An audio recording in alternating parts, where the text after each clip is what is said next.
Bum, bum, bum, bum. Ladies and gentlemen, KocoSports.com proudly presents Wrestle AM. It's half wrestling show, half morning show, pretty much all BS. And of course, you got the Koco crew here holding it down live. Yours truly, sexiest man on all over Net Wrestling Radio. Boom Boom here, shaking the room, live from the RVA, Richmond, Virginia. And of course, joining there, way across the pond in Kawasaki, Japan, the Mad Hatter himself, Dave Koco. What's up?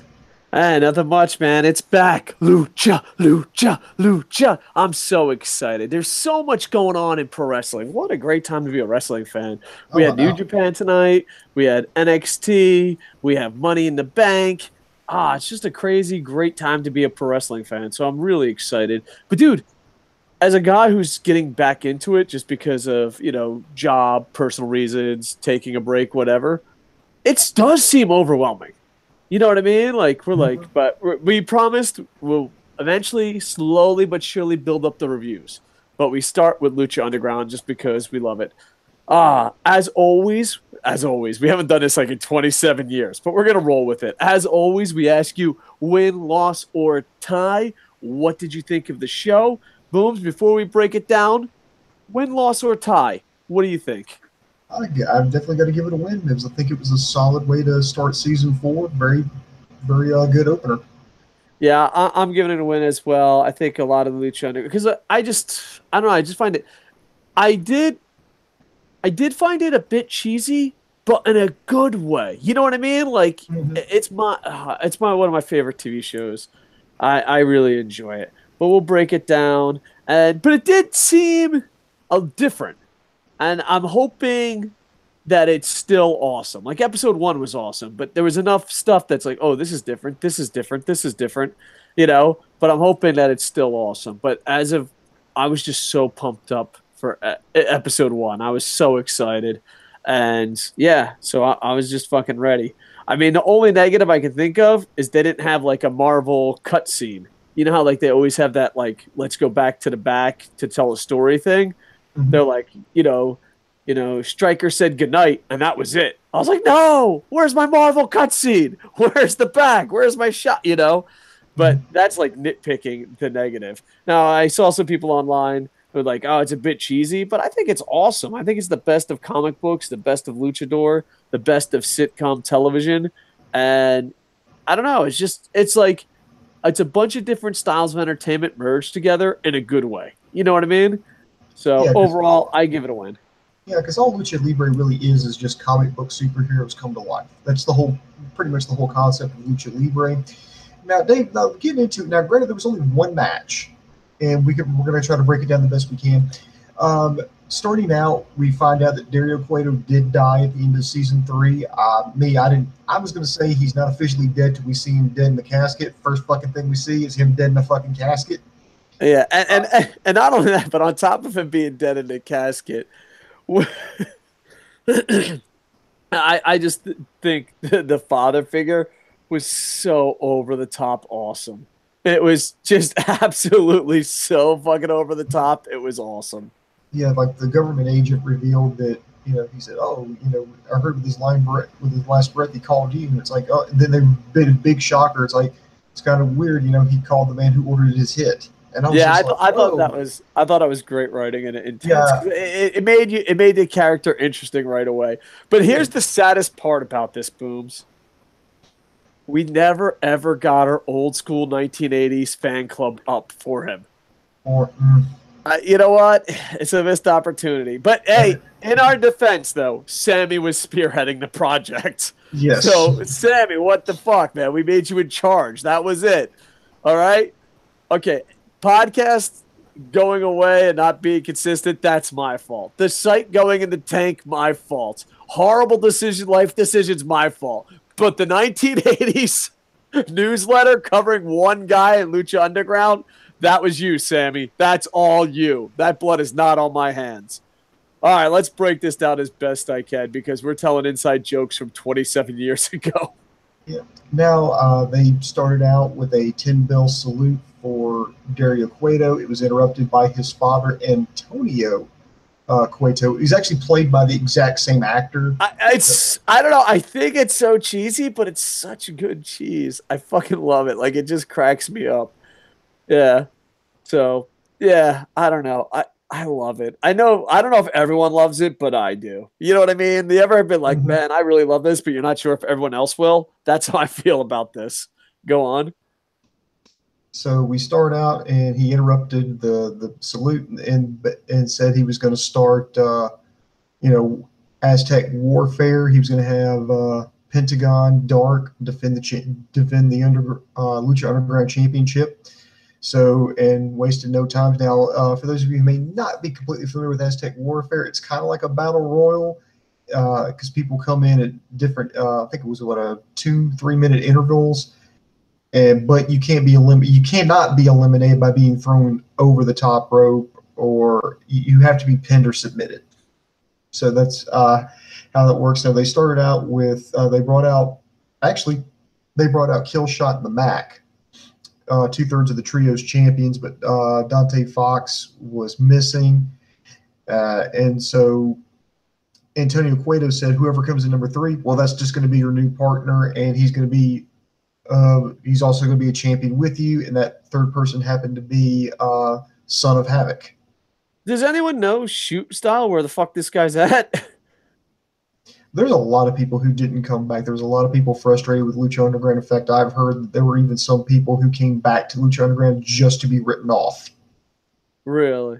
Mm-hmm. That's sad because the It's sad, but on screen product is so awesome.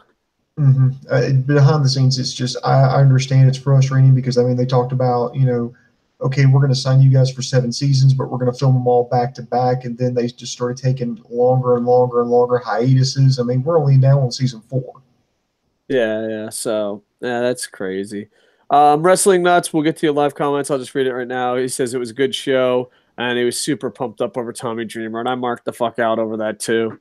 So yeah, we'll be going to live comments little by little. So thank you, Wrestling Nuts, for joining us and anyone else. All right, go ahead, Booms. All right, so for Aztec Warfare, you had Killshot and the Mac. I'm just going to kind of quickly go through who was in there. Son of Havoc, number 3. Joey Ryan, number 4. Mr. Spectacular, Jesse Goddard, he came in at number 5. Do you Uh, think that guy will ever make it? I mean, he has the look. He has a nice drop kick. we'll find out. We will find out. I mean, we're going to find out. I mean, I think it's a good call. I mean, he's an independent guy. He's got some little bit of name and face recognition. So why not? Let's just see what he can do. Let's see what he can do without the impact shackles being on him. Yeah. And go ahead. No, go ahead. I was gonna say I like Joey Ryan being sleazy. I mean, Mm-hmm. he's mastered being sleazy so much that he just doesn't do much of anything else, you know. So Mm-hmm. I enjoy him being sleazy. Are we breaking this down as you read the list, or are we gonna break it down after you read the list? No, I'm not going to go through every single All elimination right, because it's just because going to it's be hard to review this type of show exactly. because yeah, we'll get back to normal reviews, but go on. I'm doing the who was the entry so that way we know what to expect character wise for the season. So number 6 was Pentagon. Number 7 was Tommy Dreamer.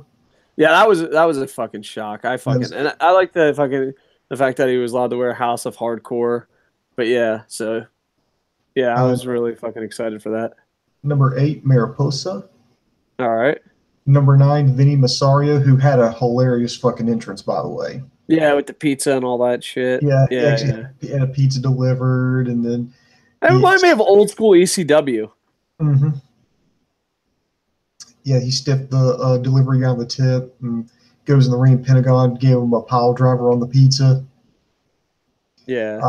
Number 10, actually, this was a shocker for me. Number 10 was Hernandez. Yeah, it was great to see him back. He covered up the Superman tattoo. Yeah, I I didn't noticed realize that. that. And then Yes. I don't know, dude, he must be a real pain in the ass to work with because he's absolutely awesome. How the fuck isn't this guy like a top star? Like, how is he not TNA champion? How is he not, a big time WWE star? Like, I'm missing the piece. He has to be a pain in the ass in the back. I mean, that's the only thing. He's fucking. He reminds me. I don't know. I don't know if this is PC culture, but he reminds me of a Mexican Mike Awesome. And let me tell you, Mike Awesome is fucking awesome, and Hernandez is awesome. Like right now, he should have been a TNA World Champ by now. He should be in WWE. There has to be a piece of the puzzle that's missing, but hopefully Mhm. he's a big part of Lucha Underground going forward because I don't know. I just think they're a perfect fit, and Hernandez should be a hell of a lot higher on everyone's card than he is currently. You know what I mean? Well, he seems well. I mean, I think he was just not accepted by the fans in season. I think it was season one actually. They did the Believers Backlash. Actually, the Believers Backlash match was his idea. He goes out. Remember, he's the one who got. They had that court battle with Impact because he just went ahead and went into Impact, and that's when Lucha Underground started waiving contracts and threatening lawsuits. So they had to edit off everything that he was in. Yeah, that's just a shitty situation. Well, I'm hoping. It feels like besides WWE, those days are a little bit behind us. It seems that way because it seems like Impact's working with Lucha, Lucha's working with Impact, ROH. I don't know. It just seems like it's more free agents type thing. I could be wrong, but it has that feeling. I'm going to go to some live comments right now. Yuri Blake says, "Was great to see it back. The match was a bit underwhelming. Felt like WWE Royal Rumble with legends just showing up and almost being immediately eliminated." Uh, yeah, I don't know. I enjoyed it, but I see your point. Yeah, I can see Uh, his point, but I think that. But remember, this is just the first episode. They're establishing, kind of what's going on, what's at stake now this season, who's all there, who's not. yeah, and it seemed like they had to fix a lot of the problems, like the one guy being MIA. Mhm. Wrestling Nut says, "Happy Father's Day. Happy Father's Day out there to all the fathers." Angry Fist, is Bum Bum a conspiracy theorist? I don't think Bum Bum's a conspiracy theorist. He's like fact, Mr. Fact. Yeah, Bum Bum, are you a conspiracy theorist? no, that is you. You're the conspiracy I theorist. used to be a conspiracy theorist, but I just stopped caring about humans. Yeah, that's what Like I just stopped caring about everything. I know that sounds bad. Like, because I work with a bunch of young people and they're always asking me like my political views. I'm like, I don't really care about human beings. Like that is my political view. Like I just don't care at the highest level. Like I'm trying to search for inner peace and don't care. A conspiracy theorist, I think you have to care. Anger Fist, did you like Dean Malenko and Pentagon Jr. or did you think they were boring? I like Pentagon Jr. Dean Malenko, like in his prime. Yeah. The I think I like Dean Malenko, but here's the problem with Dean Malenko, and it's not Dean Malenko's fault. Dean Malenko, William Regal are awesome. They're technical wrestlers, they're tight, they're stiff. You know what I mean? Here's the problem. On the indies, people think they're Dean Malenko and are not. And if you're not Dean Malenko or you're not William Regal or you're not someone who can really work that style, it is boring as fuck. So it's not Dean Malenko's fault. I don't think Dean Malenko is boring. I think motherfuckers who think they're Dean Malenko in front of 10 people are boring as fuck. So yeah, that's I don't know. I don't know why Pentagon Jr. and Dean Malenko are connected though. I don't know. Do you think they were born? I don't know. Just random question, Dave. That's Happy all it is. Father's Day, Davy Boy, and Bum Bum. If he has baby bum bums, I hope you have a baby bum bums. Boom boom. That's what I want you to name your baby. Just baby bum bums. Yeah. Oh, this is my son, baby bum bums. Oh my god, it's the greatest name ever. All right, let's. Do you want Keep to? going. Now let's keep going. All right, go. Johnny Mundo at 11. That's Uh, good. Yeah, that he's back. yeah. Next was 12 was supposed to be Angelico, but he wasn't there, so he was replaced by Ricky Mundo. And of course, you may remember Angelico was one of the stars who asked for his release going into this season. I believe it was granted after a while. Let's see. 13 was Phoenix.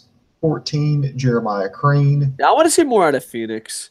Mm-hmm. I I don't know. This is gonna be. Can I have the unpopular opinion of the night? I Jeremiah Crane. I'm not buying him yet. I'm just not.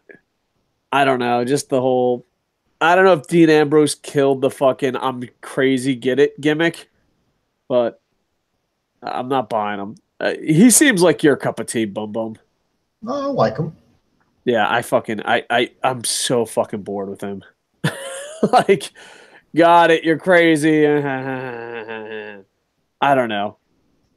I think Dean Ambrose was awesome on the Indies and sucks in WWE now. I'm totally going on popular opinions tonight. But I don't know. Dean Ambrose is really shit the bed. I think even the biggest Dean Ambrose marks can see that. But I don't know. I just the fucking I'm crazy or I'm just not buying it anymore. It's just whatever, dude. I don't know. It's the question of the day. Are you buying this guy is fucking crazy? Do you even give a shit? Like, I don't. Bum bums. You agree? Disagree? No, I don't disagree with you. I'm just saying I like Jeremiah Crane. I like the character. I think it's over the top. I think it's crazy done right. No. And when the guy fucks up, he even finds a way to make money off of it and incorporate it into his character. All right. Well, we'll agree to disagree. Hopefully, but hopefully he does something great and it changes my mind. But I'm not feeling it. Not feeling it, Booms. All right, next. Number 15, Mil Mortez. I was 16. shocked at how quick and how easy he was to be defeated. He Yeah, was like the fucking Thanos of season 1 and fucking it passed. I was just like, what the fuck? I thought he would be whooping some motherfucking ass. But I like that his girl gave up on him. Like, yeah, you I ain't think the fucking monster that I knew and love. I think that was the whole point. I think that's going to be the storyline. Is just Katrina's going to be frustrated with him, and we'll see where that goes. Maybe she leaves him. Maybe she leaves him and picks up somebody else. And Fucking her and Phoenix again. Mil Mortez has to go out on his own. Maybe he does a face turn. I don't know. I love Mil Mortez, but this match, I was just like, are you fucking for real?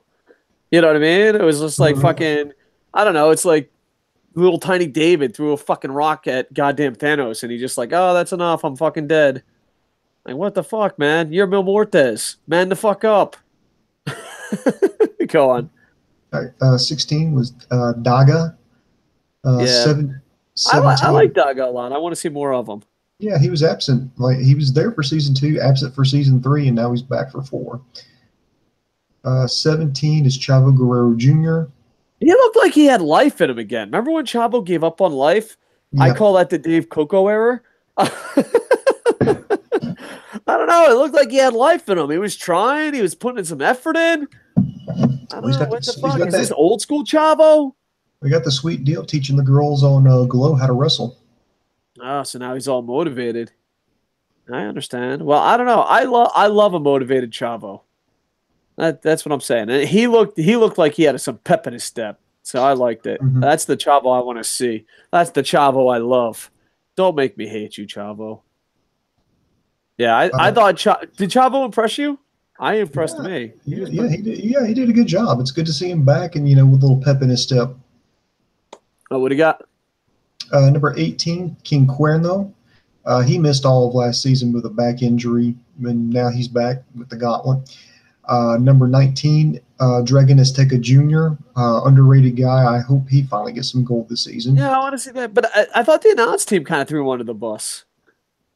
The announce team was like, he has to grow up and be mature. I'm paraphrasing here, but I was like, all right. So hopefully something good happens out of him.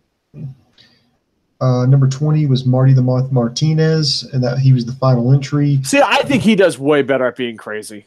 Mm-hmm. I think he's a million times better. I think he's more creepy than crazy. Whatever, dude. He's just more believable. I'm like, that guy's fucking creepy as fuck. I don't know. The fucking other guy, I was just like, no way. Marty. I don't know. Go on. Anyway, we get down to the final 2. Pentagon Dark hits the package pile driver, gets the pin 1, 2, 3. So Pentagon, he got the win in Aztec Warfare. He got I want to say almost half a dozen eliminations alone. He looked like an absolute just fucking monster. He was, just unbeatable. I think it's going to be a great season. And this is only the first episode, so this is just establishing. You're establishing the tone for this next season. Yeah, and we got to see the roster. We got some storylines. We fixed some problems. We got a new temple. So, yeah, and I'm really interested. By the way, did you like the Ice House? I don't know. You know what? Nitpicking here, and I know this is going to be fucking nerdy, over the top, and get ready to fucking smack me in the face, internet. I was kind of bummed out about the ropes. I don't know, the fucking different color ropes. I was like, what the fuck is this shit? I know it's a weird thing to be bummed out about, but it was. But besides that, yeah, it didn't look too bad. It kind of looked like the same exact fucking building, except more woodery. Woodery? Wood? Lots of wood. That's the point. Like, Mhm. it's not like our studio. Nothing but wood. And it's not a studio at all. It's just my girl's place. By the way, I want to thank my girl because the fact that I can use her internet and place, because my fucking place, nothing but sound complaints. Fucking Japan and their fucking sound complaints, dude. I got sound complaints nights I wasn't even there. I'm like, that's it. Ghosted being too fucking loud. I'm starting to think my neighbor might be a bit racist and only putting sound complaints because I'm white.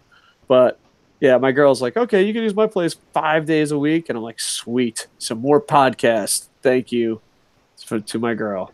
All right. Nice. Live comments, or do you want to mention one more thing? As far as the ice house goes, I mean, looked great. I think it looked very much like the old temple. The only one difference is, call me crazy, but did it not have a little bit better lighting to it? Yeah, it did. It did look better lighting, but it didn't. It looked better lighting, but it didn't look as disgusting and dingy in a good way. Like I miss the old place, but it's not too bad. I were nitpicking here, but the ropes. I hope they change the ropes. What is this? Fucking NXT meets FCW? Bullshit. Red or black ropes. That's it. But besides that, yeah, I really fucking enjoyed it. So yeah, and hopefully they keep putting on great shit. But I'm really excited for next week. And they promoted a match for next week, Booms. Go ahead, plug that, and we'll get going to live comments. I don't remember, what do they The plug? brother, the brother, her son, the only Oh son yeah, that's alive. yeah. Okay, yeah. He's gonna have yeah. Next week it's gonna be Pentagon against Montanza. So there you go. All right, let's break down some live comments. Booms, I'm just gonna read it, and you just tell me what you want. All right, who's the biggest draw in wrestling history? Oh, that's tough. I mean, you can go Hulk Hogan. Probably Hulk Hogan. I mean, Hulk Hogan, Andre the Giant. Hogan, I mean, yeah, you'd probably have to go like Bruno San Martino. I mean, Yeah, if you go to Japan, you got to think like it Antonio is. Inoki. Yeah. I don't know. I'm just gonna say Hulk Hogan because it's the safest bet. But Inoki, Andre, and then that, but times have changed because you also got The Rock, Stone Cold. I don't know. That's a tough question. The biggest draw, I'm sure, like statistically, because like Stone Cold sold a lot of merchandise and he did great, but his draw just the biggest crowds. Maybe Hulk Hogan. Inoki drew some huge crowds back in the day with the Japanese.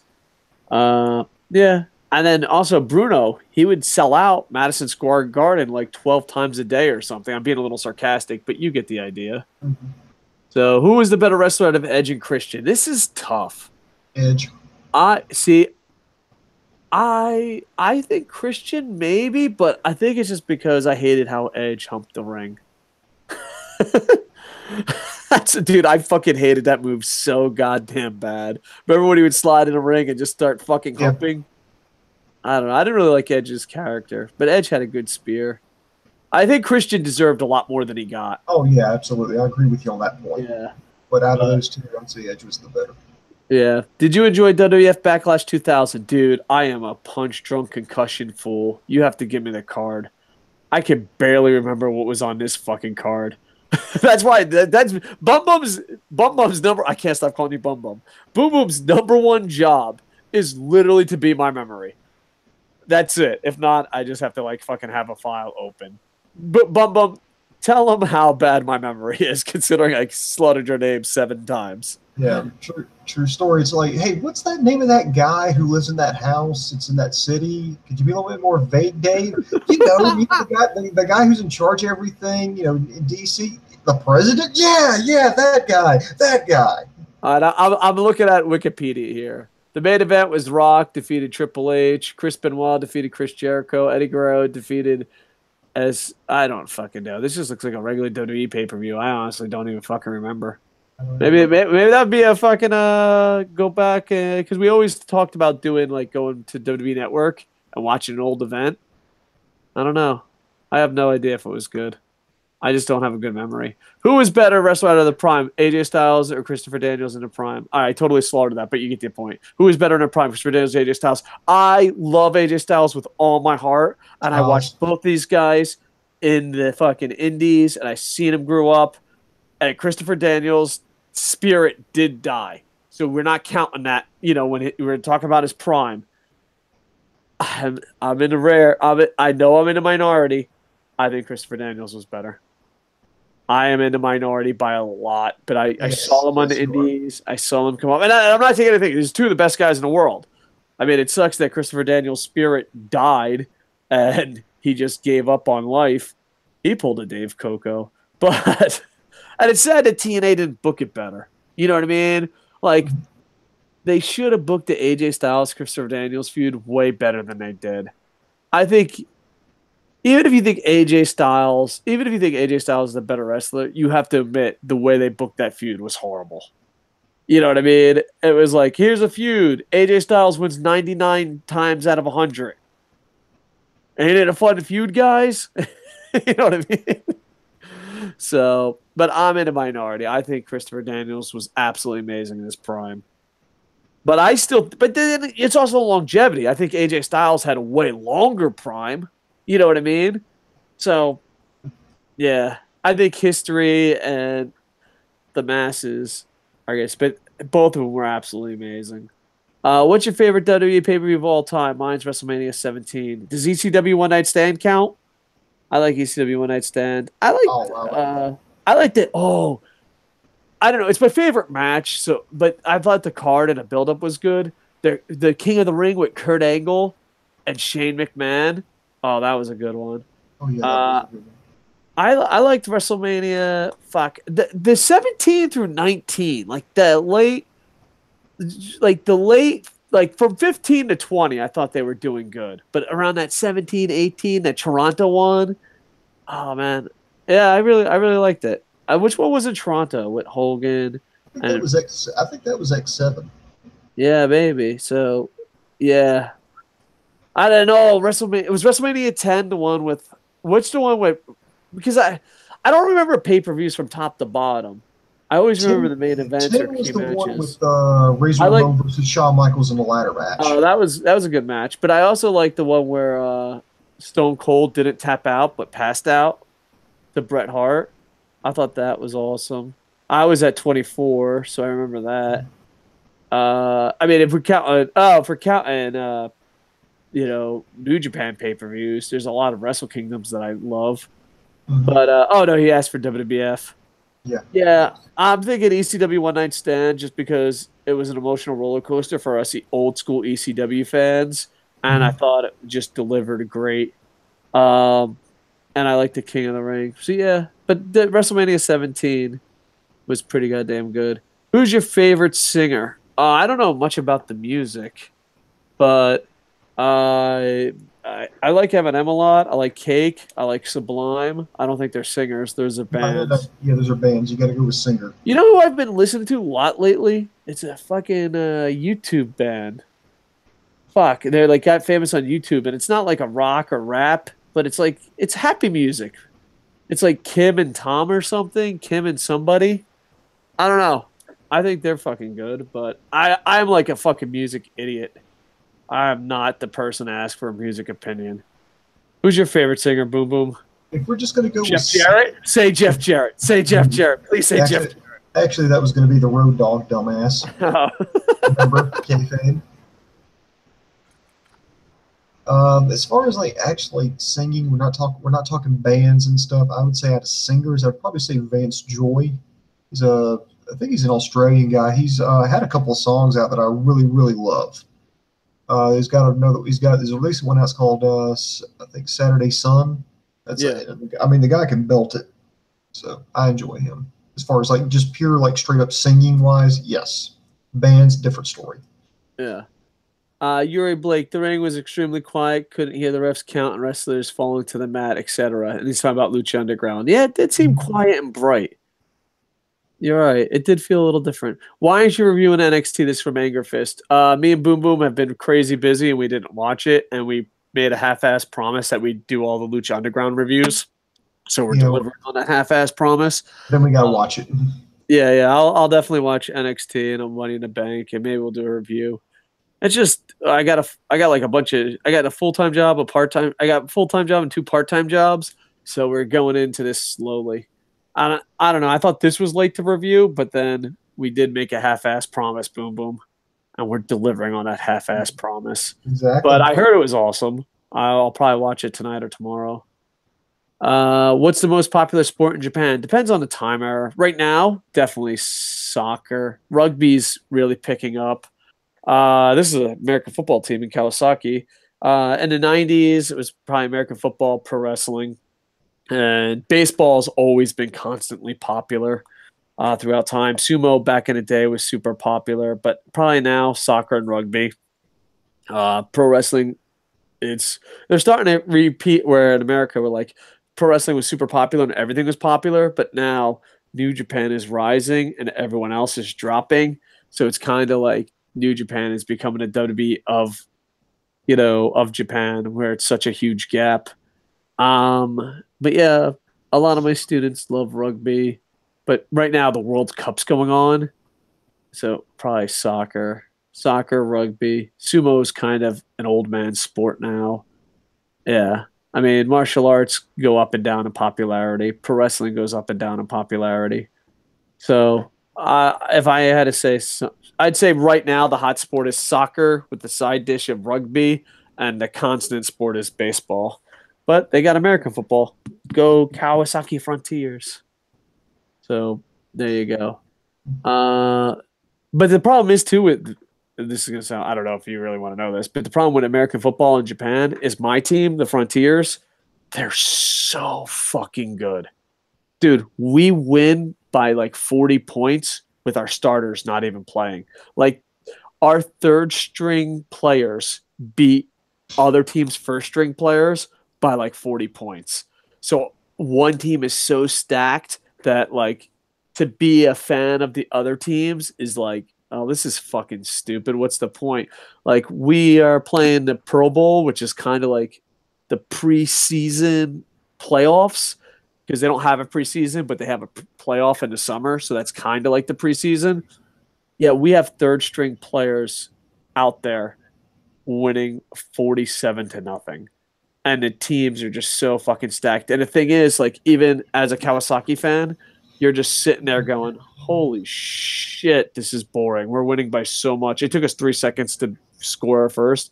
And then you can see the other side who traveled to Kawasaki, and they're just like, dude, why the fuck do we even bother? I don't even know what the fuck American football is. So for American football to take off, I think we have to break up the Frontiers. But they're my favorite team because I can walk to their stadium. But when your favorite team can win by 40 with your third string, it kind of takes the cheer out of you. You know what I mean? It's like, oh, we're winning by 40. Yeah. So there you go. What else do we got? Hi, here's a crazy idea. Do you believe that tranny and pro wrestling? LOL, but no gay shit. What? Okay, I'm just wrestling nuts. Let me try. Here, crazy idea. Do you believe that tranny and pro wrestling? LOL, but no gay shit. Yeah, I guess a tranny could be in pro wrestling. Why not? Can we do I that guess is that the question again question? in English? Can we do that question again in English? I don't know what wrestling nuts is talking about, but yeah, if trannies want to be a pro wrestler, go for it.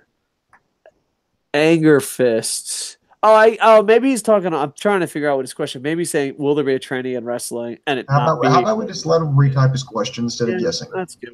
I'm trying to figure out what he's saying. Backlash 2000 was the Austin return, and he brought the DX Express to the ring. Wrestling Nut says, wish WWE got Daniels and Kaz in NXT. Yeah, but I mean, is it? I don't even know if this is an unpopular opinion anymore. Is it safe to say they don't? You know what I mean? They're just not the same. You know what I mean? They're just not the same. I mean, it would be great to see him in NXT, but I was really happy that Daniels won the ROH title. I was happy as shit for that. So there you go. Let's see, 13. Anger Fist says Rock versus Hogan was 18. WrestleMania 17 was the one at the Astrodome when Austin turned heel on the Brock. Yeah, that whole era was good for WrestleManias. Bret Hart beat Stone Cold at 13. Thanks. So yeah, tranny and wrestling someday. Yeah, I don't see why not. I mean, yeah, I have no idea. Yeah, why not? So, bam, boom, kaboom. I think we're all caught up on comments. Yep, we're good. All right. Booms, you want to wrap this bad boy up? Yep, let's wrap it up. I'm going to tell everybody check us out at KocoSports.com. That's KocoSports.com. It's your home for combat sports, where the world goes to kick ass, and most importantly, where it's okay to be a passionate fan. To make sure you never miss your show, be sure to hit that like and subscribe button. Put on that notification bell because, hey, we're going to be popping up at random times, so that way you don't miss a second of our witty banter. Also, be sure to buy Dave Koco's book, Operation Freak Show, available on Amazon.com. And thanks for watching us at KocoSports.com. It's where the world goes to kick ass. Much love. And I'm going to give a half-ass promise because we delivered on one half-ass promise. So, Booms, maybe we can keep the half-ass promise rolling. I'm going to keep the computer at my girl's house. I got my PlayStation here, and I'm going to try to do more Coco plays and more Coco sports and slowly rebuild this. You know, we delivered a one half-ass promise. That's a start, right, Booms? And that builds up to it. So subscribe, like, comment, subscribe. Also check out Coco Plays. And I don't know. I'm hoping that eventually we'll do good. I don't want to lie to you. We haven't been doing good. But hopefully we will. Booms, are any other YouTubers this honest with our audience? So Nope. there you go. Did we say like, comment, subscribe? I think we did. And with that, I am over. Bum bum bum bum bum bum bum bum bum bum.